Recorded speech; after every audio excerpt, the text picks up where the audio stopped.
네, 성도 여러분 안녕하십니까? 네, 오늘도 우리의 삶을 인도해 주신 하나님께 감사를 드립니다. 또 이 저녁나절 또 우리를 하나님의 성전으로 인도해 주셔서 하나님의 말씀을 통하여 또 다시 한번 하나님의 은혜를 경험하고 또 앞으로 어떻게 살지를 또 깨닫게 해주시는 은혜를 감사를 드립니다. 네, 지난주로 해서 이제 요나서가 끝났습니다. 이제 고민을 많이 했어요. 이제 어떤 성경으로, 어떤 말씀으로 또 함께 은혜를 나눌까? 여러 고민 끝에 기도하면서 무엇을 또 함께 은혜를 나눌지 생각을 하다가 제가 이제 신약 성경을 또 하나 또 연구를 해야겠다는 생각을 해보았습니다. 예전에 처음에 빌립보서 이제 한번 연구를 했었는데 그동안 이제 구약 성경에 있는 또 많은 말씀들을 은혜를 나누었는데 에베소서를 한번 연구를 해야겠다는 또 그런 생각이 들더라고요. 이 에베소서는 제가 선택한 이유가 있습니다.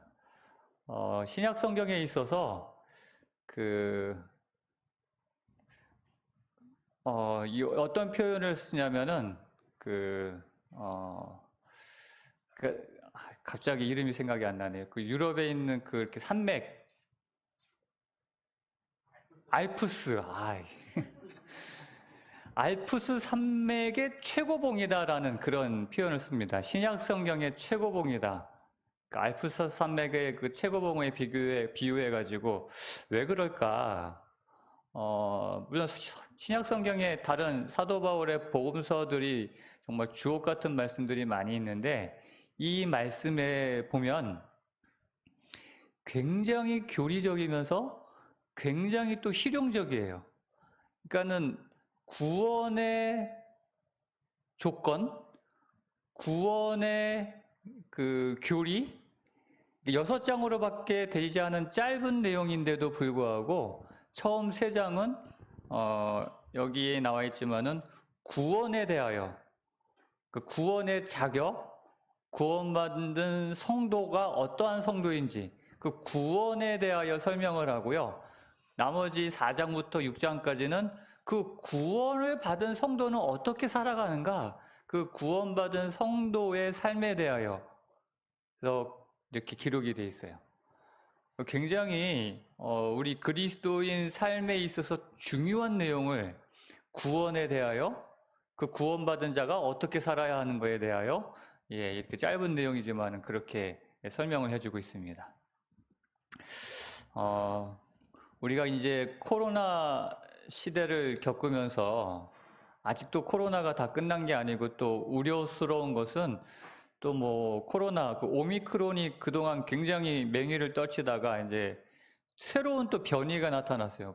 뭐 BA5라고 해가지고 또 그게 지금 또 이렇게 막 번지고 있는 모양새인 것 같아요. 그래서 다시 확산하는 것 같은 느낌이 드는데 좀 걱정이 됩니다. 또 뭐 교회 뭐 예배드리지 못하게 할까봐 또 그게 참 제일 염려스럽고요. 아무튼 이렇게 코로나가 이렇게 바꿔놓은 것들이 많이 있는데 코로나를 지나면서 제일 이렇게 수면 위로 이렇게 이렇게 막 뭐라 할까요? 아주 예전에도 물론 그랬지만은 더 극심하게 드러난 게 뭐냐면 기독교에 대한 반감입니다. 정말 너무 깜짝 놀랄 정도로, 그리고 너무 어떻게 보면 좀 심할 정도로, 뭐 다른 세계는 모르겠지만, 세상은 모르겠지만, 우리나라에서는 이 기독교에 대한 반감이 얼마나 커졌는지 몰라요. 한때는 교회 다닌다라고 말하는 게, 부끄러울 정도로, 예? 교회 다닌다고 하면은 그 교회 다니는 것만으로도 막 손가락질 받는 그런 때가 있었어요. 하도 교회에서 이제 방역 지침을 어기고 그렇게 해서 이렇게 확산이 되고 하다 보니까 교회는요 항상 세상으로부터 평가를 받아왔습니다. 이 세상이 항상 교회를 평가하는데 오늘날 우리가 살고 있는 이 세상처럼 이 교회를 좋지 않게 평가하는 이유는 무엇일까? 사람들이 교회를 바라보는, 그리고 교회를 다니고 있는 우리들, 이 그리스도인들을 바라보는 그 기대치가 있어요. 본인들은 교회 나가지 않으면서도 그 교회 다니는 사람이 뭐 좀 잘못하면 뭐라 그래요? 저 교회 다니는 사람이 저런다고. 교회 다니는 사람은 어떻게 해야 된다? 그 교회를 안 다니는 사람들조차도 교회 다닌다, 하나님을 믿는다 하면은 뭔가 기대치가 있다는 거예요. 근데 그 기대치에 맞지 않게 오히려 교회를 다니는 사람들이 그 기대치에 맞지 않게 세상 사람들로부터 비난받을 그러한 짓을 하니까 더 사람들에게 반감을 갖게 하고 또 욕을 먹는 겁니다. 근데 이 에베소서는 이 교회에 대한 하나님을 믿는 사람에 대한 메시지예요. 교회 공동체, 특별히 교회. 물론 뭐 모든 말씀이 다 그렇겠지만은 이 교회가 어떻게, 특별히 그리스도인 성도가 어떻게 살아야 하는지 그 정체성에 대하여, 우리가 어떤 삶을 살아야 하는지에 대하여 아주 이렇게 증언하는 그런 말씀이라고 하는 것이죠. 그래서 진정한 성도가 되는 것이 무엇인지, 정말 구원을 얻는 것이 무엇인지를 일단 이야기하고, 그렇게 구원을 얻었다면 이제 이 세상에서는 구원 얻은 자로서 어떻게 살아야 할 것인가를 이야기하는 것입니다. 중요합니까? 정말 중요하죠. 오늘 여러분 잘 오셨습니까? 잘 오셨습니다. 하나님께서 오늘 여러분들에게, 저와 여러분들에게 분명 이 말씀을 통하여 앞으로 이 에베소서를 통해서 우리에게 주시고 싶으신 말씀이 분명 있습니다. 그걸 우리가 성령 하나님의 그 임재를 통해서 깨닫고 또 실천하고, 그래서 구원의 자녀로서 그렇게 살아가는 저와 여러분들이 되기를 간절히 바랍니다. 오늘은 에베소서의 그 서론 부분인데요. 오늘 그 문제를, 서론에 있는 부분을 먼저 보겠습니다.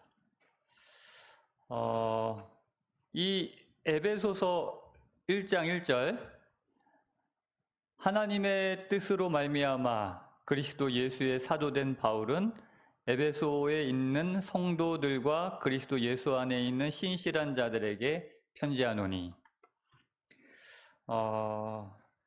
구원이란 무엇인가 아까도 말씀드렸지만은 그 이론 그리고 실제에 대해서 분명히 설명하는 책인데, 이 에베소서에서 그러니까 이 에베소서 1장에 있는 이 말씀 보면은 이 먼저 배경을 좀 살펴보면은요, 사도 바울이 이 에베소에 있는 성도들에게 이제 편지를 쓰는데, 이 에베소서를 기록했을 때 사도 바울은 로마 감옥에 갇혀 있을 때예요. 이 바울이 이제 1차, 2차, 3차에 걸친 선교 여행을 이제 다닙니다. 그 사도행전에 그 이야기가 사도행전에 그 이야기가 이렇게 쭉 나와 있는데, 그 3차 선교 여행을 마친 다음에 그 예루살렘이 굉장히 어려운 형편에 있었습니다. 그래서 그 어려운 형편에 있는 이스라엘을 위하여 그 3차 여행 중에 그 마케도니아 지역을 다니면서 그 예루살렘 성전에 있는 성도들을 위한 헌금을, 그 모금을 해가지고 그걸 구제금을 예루살렘에 전달하기 위하여 갔다가, 거기에 있는 유대인들이 가만히 놔둘 리가 없죠. 이 사도 바울을. 이 사도 바울 때문에 지금 예수교라는 이 이교가 막 들불처럼 번지는 이 상황을 눈뜨고 못 보는 거예요. 그래서 거기 있는 사람들을 선동해가지고 이 사도 바울을 감옥에 가두어 버립니다. 거기에 한 2년여 동안에 이제 감옥에 갇히면서 재판이 막 지지부진하게, 이게 재판도 열리지 않으면서 계속 감옥에 갇혀 있다 보니까 이 사도 바울이 자기가 로마인이라는 것을, 로마인의 신분을 이용해서 나 차라리 로마 황제에게 재판받겠다 하고 로마 황제에게 호소를 합니다. 그래서 이 사도 바울이 다시 그 로마로 이제 압송이 돼서 로마 감옥에 갇히게 돼요. 그 로마의 감옥에 갇혀 있는 기간이 61년, 지금은 2022년이죠. 2022년, 그러니까 61년, AD 61년부터 63년까지 정도, 한 2년 정도의 기간 동안 그 로마의 감옥에 갇혀져 있었는데, 그때 쓴 책이라고 하는 것입니다. 근데 그때 감옥에 갇혀 있는 동안에 한 사건이 일어나게 되는데, 그 빌레몬이라는 사람의 그 노예, 종이었던 오네시모라는 사람이 도망을 갑니다. 옛날 노예가 도망가면 어떻게 돼요? 우리나라에도 이렇게 노예, 옛날 조선시대에 보면 노예가 도망가면 추노꾼이라고 해가지고 그 노예를 잡으러 다니는 사람도 있어요. 도망간 노예를. 그러니까 이 노예가 도망간 이 노예가, 이 오네시모가 복음을 받아들이고 예수님을 영접하게 돼요.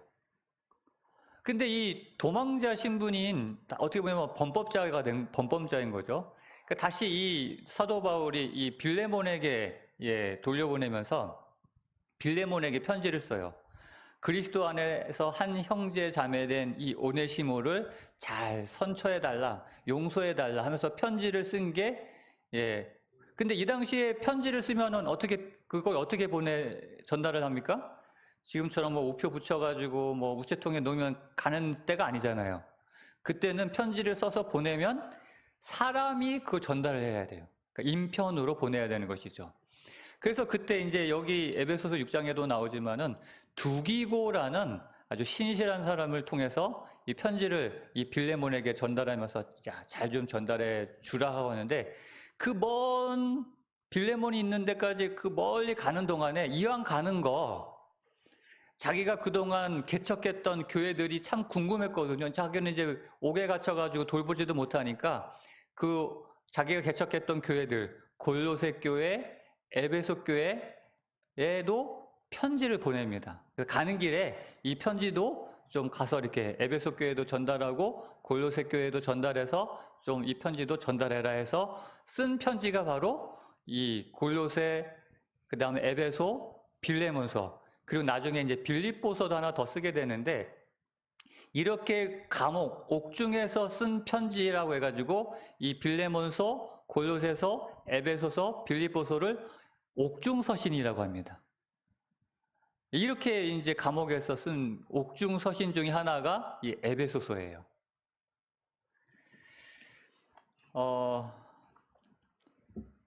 결국 이 편지를 쓸 때 이 사도 바울이 지금 어디에서 이 편지를 썼다고요? 감옥에서. 지금 감옥 안에 지금 있다는 것입니다. 감옥 안에서 이 어려운 형편에서도 에베소에 있는 이 성도들을 위하여 복음을 전하고 있는 것이에요. 어떻게 보면은 이 사도 바울의 사역은 중단된 것처럼 보입니다. 아무것도 할 수 없어요. 진짜 감옥에 갇혀가지고 꼼짝할 수 없는 형편, 정말 진짜 끝난 것처럼 보입니다.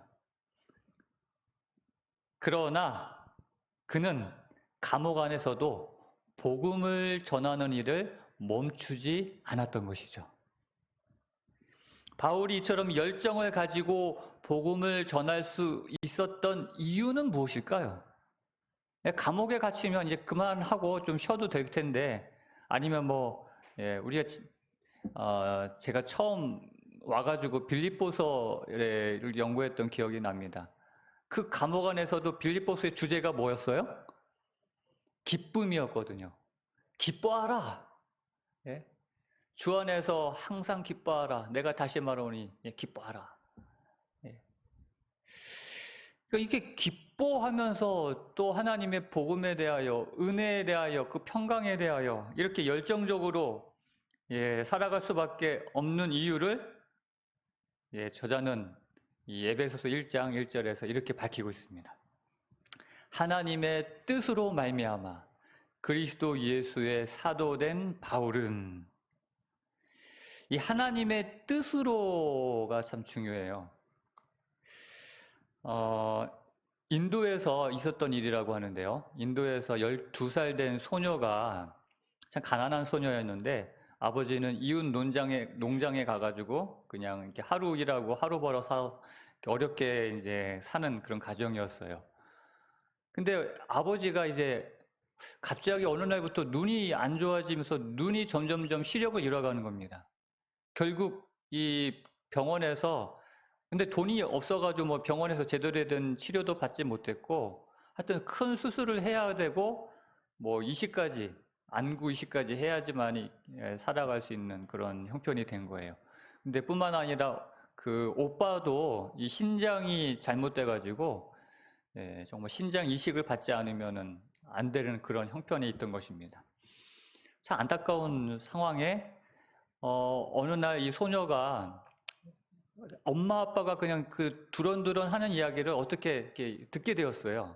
엄마 아빠가 이제 걱정하면서 집안 형편에 대해서 걱정하면서 그 아빠는 이제 안구 이식을 해야 되고 오빠는 신장 이식을 해야 되는 그런 상황에 대해서 이제 그렇지 않으면 어떻게 이제 뭐 살기도 어려운 형편에 대해서 걱정하는 이야기를 어떻게 우연찮게 듣게 되었어요. 그랬더니 이 12살 된 소녀가 결심한 게 내 눈을, 내 신장을 아버지와 오빠를 위해서 내가 희생하리라. 그렇게 마음 먹고는 농약을 마십니다. 왜 농약을 마셨는지 이제 이 조그만 소녀가 그냥 얘기하면은 부모님이 들어주지 않을 것 같아서 농약을 마셔서 내가 이제 죽게 되었으니까 빨리 병원으로 나를 데리고 가서 이제 어차피 죽을 거니까 빨리 이 눈하고 이 신장을 떼가지고 아빠랑 오빠랑 이렇게 빨리 이식을 해주라. 이제 그런 의도였거든요. 근데 아무리 딸이 죽어간다고 그래 빨리 가서 네 눈 이식 빨리 하자 이렇게 할 아빠가 어디 있겠어요. 아빠는 그 어려운 형편에서도 어떻게 해서든지 이 딸을 살리려고 약국에 뭐 돈은 없으니까 약국 가가지고 어떻게 해서 약이라도 먹여가지고 했는데 결국은 이 딸이 죽게 된 거예요. 그리고 화장하고 장례를 다 치렀는데 나중에 이 딸의 침대 위에서 유서가 이제 발견됩니다. 내가 이러한 마음으로 이렇게 해서 아버지와 오빠가 살릴 수만 있다면 나는 이렇게 희생해도 좋다 뭐 이런 유서가 발견된 거예요. 이 안타까운 소식이 사람들에게 알려지면서 많은 사람들이 이 가정을 도와주려고 많은 그런 도움의 손길이 이제 펼쳐졌고 그래서 결국 아버지도 수술 받아서 시력이 회복이 되고 오빠도 이제 그 치료를 받아서 많이 좋아졌다고 합니다. 어찌됐든 이 딸의 그 사연으로 인해서 그것이 알려지면서 그렇게 됐는데 이 부모님, 아버지 특히 그렇게 됐다고 해서 좋아했을까요? 여러분, 아버지의 뜻은 그 딸이 희생해서 자기 눈이 낫는 게 아버지의 뜻이 아니에요. 아버지의 뜻은 뭐예요? 딸이 그렇게 자기를 위해서 죽는 게 아버지가 원하는 것이 아니라는 것입니다. 이 소녀는 아버지와 오빠를 너무 사랑했고 그 사랑하는 마음에 따라서 결단했고요. 그리고 행동했습니다. 하지만 아버지의 뜻을 제대로 알지 못한, 정말 아버지가 진정으로 원하는 것이 무엇인지를 알지 못한, 그래서 이것은 비극이었던 것입니다. 여러분, 하나님의 뜻으로 이건 굉장히 중요합니다. 현대를 살아가는 그리스도인들에게 있어서 먼저 우리가 하나님의 뜻이 무엇인지를 아는 것이 굉장히 중요합니다. 그 뜻을 알지 못한 채 그냥 내가 원하는, 내가 생각하는 대로 하나님을 원하는 마음으로 이 소녀처럼요. 그렇게 한다고 하면은 그건 하나님이 기뻐하시는 일이 아니라 아버지에게 마음에 씻을 수 없는 상처를 주는 그러한 일이 있을 수도 있다는 것이에요. 그런데 이 에베소서는요, 오늘 우리들에게 하나님의 뜻이 무엇인지 알려주는 정말 선물과도 같은 책입니다. 그래서 오늘 이 말씀들을 통해서 하나님의 뜻이 무엇인지, 하나님의 뜻대로 사는 것이 무엇인지, 무엇이 과연 그리스도인다운 삶인지를 깨달아 알아서 그렇게 살아가는 우리 모두가 되시기를 주님의 이름으로 축복합니다. 근데 여기 이제 하나님의 뜻으로 말미암아 그리스도 예수의 사도된 바울이라고 이제 자신을 소개하고 있어요. 근데 하나님의 뜻으로라고 했는데 이러한 표현은 이 에베소서뿐만 아니라 이 모든 바울 서신의 거의 모든 서신에 이렇게 똑같이 나옵니다. 하나님의 뜻으로 사도된 바울. 그러니까 이 바울은요 하나님께서 자기를 부르셨다는 그 확신이 있었어요. 부르심에 대한 확신. 근데 이 사실 바울은 사도가 되고 싶은 마음이 전혀 없었던 사람이에요. 이런 삶을 살지는 꿈에도 생각지 못했던 사람이에요. 그러니까 자기의 생각과는 지금 전혀 다른 삶을 살고 있는 것입니다. 이 사도 바울은 우리가 잘 아는 것처럼 유대인 중에 유대인이었고 바리새인 중에 바리새인이었어요. 아주 정말 대단한 사람이었습니다. 정말. 교회를 정말 그 열심을 가지고 아까 얘기했죠. 하나님의 뜻이 아닌 자기 생각으로 하나님을 위하는 마음으로 정말 열심을 가지고 하나님을 위하여 교회를 핍박했어요. 이것이 하나님을 위한 것인 줄 알았어요. 성도들을 죽였고 교회를 핍박했고 성도들을 가두는 데 열심이었던 사람.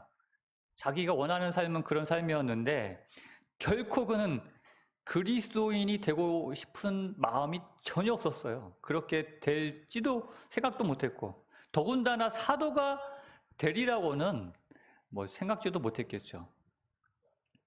그런 그를 하나님께서 뭐 하셨다? 예, 부르셨다는 거예요. 하나님의 뜻으로 선택됐다는 것이죠. 그러니까 이렇게 사도가 되고 싶었던 마음이 전혀 없었던 다른 삶을 살고 있던 그 사도 바울을 사도로 삼으시고 변화시킨 거는 이거는 사도 바울의 뜻이 아닌 하나님의 뜻이었다는 것입니다. 하나님이 그렇게 하셨다는 것이에요. 오늘 저와 여러분들의 삶도 마찬가지입니다. 오늘 우리들이 생각하는 내 삶의 어떤 계획이 있을 거예요. 나는 이런 삶을 살고 싶어. 나는 정말 이렇게 이런 좀 삶이 되었으면 좋겠어 하는 게 있지 않습니까? 나름대로 계획도 세워보고. 근데 그게 하나님의 뜻과 같으면 상관없는데 만약 그게 하나님의 뜻과 다르다면은 굉장히 좀 문제가 많아요. 그리고 행복하지도 않습니다. 엉뚱한 삶을 살 수 있는데 그래서 하나님께서는 어떻게 해요? 네, 우리를 부르셔서 하나님의 뜻대로 살게 하기 위하여 우리를 변화시켜 주신다는 것입니다. 물론 우리가 순종해야겠지만요.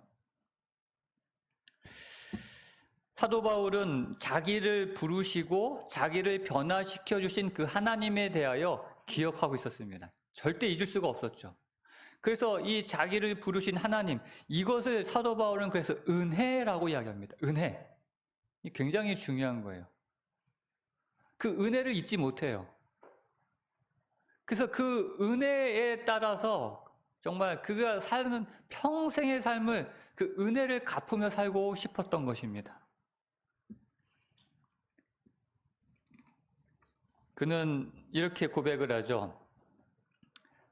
에베소서 3장 7절에 보면은 이 복음을 위하여 그의 능력이 역사하시는 대로 내게 주신 하나님의 은혜의 선물을 따라 내가 일꾼이 되어노라. 그래서 스스로 나는 일꾼이다 얘기합니다. 일꾼이 뭐예요? 여러분 일꾼 되고 싶습니까? 사람들 요즘 일꾼 되고 싶은 생각은 없고요. 그냥 일 안 하고 그냥 살아도 되는 사람이 되고 싶어요. 예, 그래서 늘 우스갯소리를 하는 게 창조주보다 건물주가 더 높은 그런 삶을 살고 싶어하는. 근데 일꾼이라는 것은 진짜 일을 하지 않으면 살 수 없는 그런 사람이에요. 하루하루 일을 해야지만이. 근데 이 사도 바울은 하나님의 은혜의 선물을 따라 그 은혜의 선물로 나는 일꾼이 되었다는 것이에요. 감사하다는 거예요, 그것이. 그래서 오늘 우리들도 우리가 살아가는 이 현장, 우리의 가정, 우리의 교회에서 하나님께서 나를 부르셨다는 이 부르심을 확신하는 이 사도 바울 같은 삶이 되길 원합니다. 이게 확신을 가져야지 뭐 할 수 있어요? 뭐 할 수 있어요? 제대로 그리스도인의 삶을 살 수가 있는 거예요. 이게 확신이 없으니까 이 세상에 나가면은 이거는 교인인지 하나님을 믿는 사람인지 하나님을 믿지 않는 사람인지를 구분 못하는 아까도 얘기했지만 오늘날 이 한국에 있는 교회가 손가락질 받는 그러한 삶을 살아갈 수밖에 없다는 것이죠. 이러한 삶을 살아간 사람들은 반드시 열매를 맺습니다. 그래서 요한복음 15장 16절에 너희가 나를 택한 것이 아니요 내가 너희를 택하여 세웠나니, 바울처럼 말이죠. 하나님께서 우리를 그렇게 택하여 세워주셨어요. 이는 너희로 가서 뭘요? 열매를 맺게 하고 또 너희 열매가 항상 있게 하여 내 이름으로 아버지께 무엇을 구하든지 다 받게 하려 함이라. 하나님께서 우리를 택해 주셨습니다. 뭐 하게 하시기 위하여? 열매 맺게 하기 위하여. 이 세상에 아름다운 열매를 맺음으로 손가락질 받는 그런 삶이 아니라 하나님께 영광 돌리는, 저 사람 보면은 어떻게 저렇게 살 수 있을까? 저렇게 살아갈 수 있는 삶이라면, 저렇게 변화될 수 있는 교회라면 나도 가고 싶다. 그렇게 되는 것이죠. 그래서 오늘 저와 여러분들이 이곳에서 결코 포기할 수 없는 그런 이유는, 여기서 우리가 주저할 수 없는 이유는 하나님께서 우리를 부르셨다는 하나님의 뜻대로, 여기 있는 에베소서 1장 1절에 있는 말씀처럼 하나님의 뜻대로 말미암아 하나님의 뜻대로 부르심을 입고 하나님의 뜻대로 선택되어서 오늘 이 자리에 앉아 있으므로 오늘 우리가 하나님의 일꾼으로서 감사함으로 이 사도 바울처럼 어떤 형편에 있든지 심지어 감옥에 갇혀 있어도 하나님을 전하는 그 복음을 증거하는 일에 멈출 수 없이 기쁨으로 끝까지 주님의 사역을 감당할 수 있는 우리 모두가 되기를 간절히 소망합니다. 하나님 아버지, 하나님의 뜻대로 부르심을 받은 사도 바울처럼 오늘 우리들도 하나님의 뜻대로 선택되어 부르심을 받아 이 자리에 함께하고 있음을 믿습니다. 우리들도 하나님의 뜻대로 이 세상을 살아가며 하나님의 부르심에 합당한 삶을 살 수 있도록 하나님 인도하여 주시옵소서. 우리를 부르시고 우리로 하여금 변화되길 원하시며 우리에게 아름다운 열매 맺게 해주시는 예수 그리스도의 이름으로 간절히 기도하옵나이다. 아멘.